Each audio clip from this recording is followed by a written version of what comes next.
Фатирны ремонтлау бер бәләгә әйләнгән. Безнең редакциягә Казаннан берничә ел инде ремонтны тәмамлый алмаучылар мөрәҗәгать итте. Заказ бирүчеләр сүзләренә караганда, оста заказ биргән җиһазны һаман урнаштыра алмый, аның вакытын озайта гына. Тулырак мәгълүмат киләсе сюжетта. Я привезу, я доделаю, деньги я верну. Елена Веселова бу вәгъдәләрне соңгы ярты елда күп тапкырлар ишеткән. Килешү буенча 48 көннән соң яңа җиһазлар фатирга урнаштырылырга тиеш булган. Тик оста эшне һаман суза.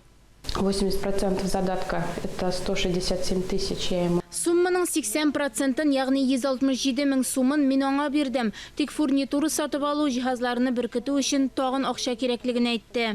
Тик заказны китергәннән соң да проблемалар күп икән. Үлчәмнәре дөрес түгел, фурнитура җитми. Останың ялган вәгъдәләренә дистәләгән кеше ышанган. Елена кебек үк ярык тагарак белән калганнар.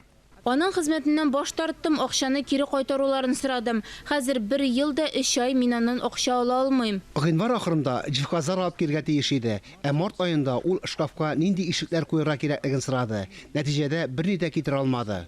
Кешеләр бу машинник белдерүенә ышанмагыз. Акча алды, мебелдә акча да юк. Оста битләрендә башка фикерләр дә бар. Ул барысында вакытында башкарачаган раслый. Заказлар кабул итүне дәвам итә. Без теләсән инди корпусы мебель йомшак җиһазлар ясыйбыз. Ким дигәндә ай ярым, ә күп дигәндә 2 ай ярым эчендә. Моратның клиентлары хокукларын яклау өчен Роспотребнадзорга мөрәҗәгать иткән. Тик аның үз мәшгульләр белән эшләү вәкаләте юк. Бары тик полициягә һәм судка мөрәҗәгать итеп кенә проблеманы хәл итәргә була.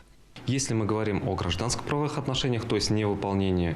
Без гражданлык хокукый мөнәсәбәтләр турында сөйләсәк, бу очракта кулланучы заказы буенча йөкләмәне үтәмәү буенча дәгъваларны күрсәтеп, язмаша мөрәҗәгать итәргә кирәк. Әгәр бу дәгъвалар канәгатьләндерелми икән, кулланучы судка мөрәҗәгать итәргә тиеш.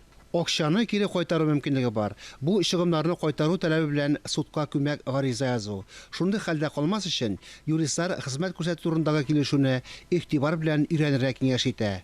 Фанис Мөхәммәтов, Валентина Васильева, Илдар Галәүддинов, Татарстан яңалыклары.